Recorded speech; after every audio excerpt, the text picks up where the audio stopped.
Hello, আসসালামু আলাইকুম রহমতুল্লাহ বরকাত। কেমন আছেন লিডার গণরা ভাইয়েরা? আশা করি সবাই ভালো আছেন। আমি এখন আছি ডিএকশন অফিসে, খামিস। আমার পরিচয়টা দেই, আশা করি সবাই বুঝতে পারবেন। আমার নাম রমজান, আমি দেশের বাড়ি মানিকগঞ্জ, থানা সাটুরিয়া।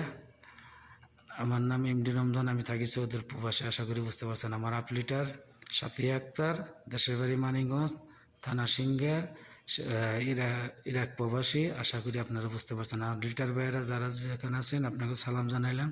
আপনারা যে যেখানে থাকেন আপনারা বিজনেসটা চালিয়ে যান। আপনারা প্রতি মাসে কার্ড অ্যাক্টিভ করেন, ইনশাআল্লাহ আপনারা উপর দিকে যাইতে পারবেন। আশা করি, দোয়া করি সবাই আপনারা সুস্থ থাকবেন পরিবার নিয়ে, এটি আমার কামনা। তো আপনার যে জায়গায় থাকেন আমার এটা শেয়ার করবেন, দেখবেন, অন্যের দেখার জন্য সুযোগ করে দিবেন। ওকে, খুদা হাফেজ।